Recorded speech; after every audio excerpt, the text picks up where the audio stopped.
Hola, soy el doctor José Ernesto Contreras Pulido y hoy quiero hablarles sobre el diseño inteligente. El origen de la materia, el universo y la vida no pueden ser repetidos por métodos científicos de experimentación. Lo más que podemos hacer es sustentar una teoría en las evidencias científicas que son los efectos tardíos de lo que alguna vez sucedió. Las dos teorías vigentes son: 1. El origen por generación espontánea y evolución química, o 2. Por diseño inteligente y creación. Desde que Charles Darwin publicó su libro El origen de las especies en 1859, la teoría de la evolución empezó a difundirse hasta que desde hace menos de 100 años se estableció dogmáticamente como la teoría oficial en escuelas y centros de investigación, a pesar de que nunca se ha encontrado una evidencia científica incontrovertible que la sustente.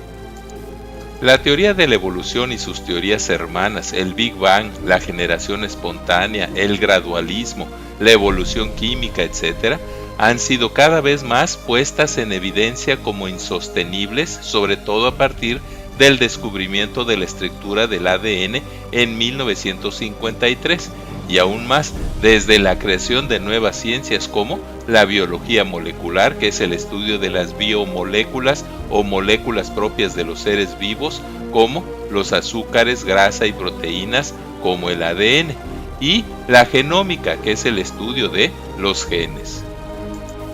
Matthias Jacob Schleiden y Theodor Schwann en 1839 y Robert Remarque y Rudolf Virchow en 1855 establecieron la teoría celular, o sea, que toda célula necesariamente proviene de otra célula preexistente, y el químico francés Louis Pasteur en 1860 descartó la generación espontánea y estableció la ley de la biogénesis, o sea, que todo ser vivo procede necesariamente de otro ser vivo. George Wall, Premio Nobel 1967, declaró: en cuanto al origen de la vida en esta tierra, solo hay dos posibilidades: creación o generación espontánea. No hay una tercera alternativa. La generación espontánea fue refutada hace 100 años por Pasteur, lo que nos lleva únicamente a una conclusión: la creación sobrenatural, que no podemos aceptar por razones personales y filosóficas, por lo que hemos escogido creer lo imposible, que la vida surgió espontáneamente y por casualidad. Pero a partir de 1970, los científicos se dieron cuenta que mientras más proliferaban los conocimientos sobre biología molecular, específicamente sobre el ADN y del funcionamiento de las células a base de sus organelos, o sea, máquinas o fábricas intracelulares productoras de energía, proteínas, etc., se hacía cada vez más difícil sustentar la teoría de la evolución.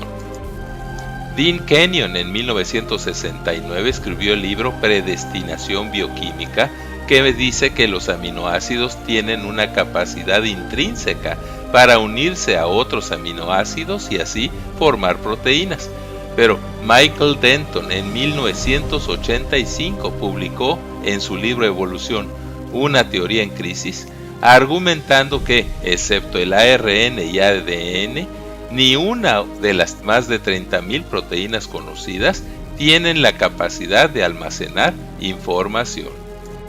La conclusión es que, para que una célula pueda funcionar, subsistir y reproducirse, debe tener toda la información necesaria almacenada y codificada en su ADN nuclear, lo cual implica que una mente omnisciente y sabia tuvo que programarla inteligentemente con infinidad de combinaciones de las únicas 4 letras o nucleótidos de su abecedario: A de adenina, C de cistina, T de timina y G de guanina. En 1996, Michael Behe publicó en su libro La caja negra de Darwin su concepto antievolucionista de la complejidad irreductible, argumentando que estructuras complejas como el flagelo de las bacterias, que requieren para funcionar de un número mínimo de componentes inteligentemente organizados desde su primera aparición, descartan la evolución.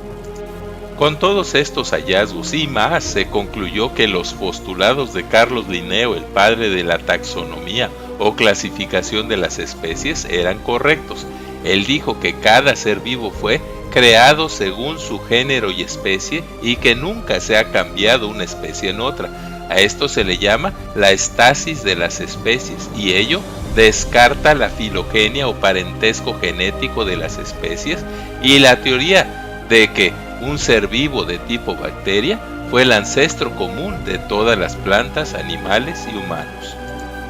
En contra del gradualismo se descubrió que a nivel celular, para cada estructura y función de cada célula y organismo, hay instrucciones específicas en el ADN único y característico de cada especie, y que para que la primera y todas las células subsistieran, funcionaran y se reprodujeran,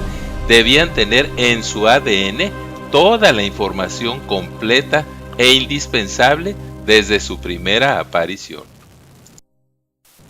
Así, Albert Szent-Györgyi, Premio Nobel 1937, estableció, en contra del gradualismo, la teoría de la sintropía, que dice que ninguna estructura u órgano le es útil si no está completo, o sea que de nada le sirve a un organismo una oreja o un ojo evolucionando a medias. Además, la complejidad de estructura, función y regulación de los genes por intrones, por ejemplo, tampoco se puede explicar por un proceso de evolución gradual. También se encontró que aunque hay genes que participan en la formación de estructuras similares en varios animales, por ejemplo el gen PAC6 del ojo, ninguno de ellos es realmente homólogo, o sea, heredado de una especie a otra, pues no son intercambiables, o sea, no funcionan en otra especie, y requieren de miles de genes, esto se llama poligenia, para formar los diferentes ojos y sus estructuras vecinas que le dan sostén y movimiento. En contra de estos hallazgos se propuso como solución una teoría, la coopción, que dice que la selección natural pudo haber usado partes ya existentes en otros seres vivos y reacomodarlas para formar, por ejemplo, el flagelo. Pero Scott Minich, después de estudiar el flagelo por más de 20 años, concluye que solo se han hallado en otras especies 10 de los 40 componentes o estructuras que necesita en la célula para formar su flagelo, y que son formados en la célula, eslabonando proteínas únicas y específicas, y organizados en un orden específico para que, a final de cuentas, el flagelo funcione perfectamente.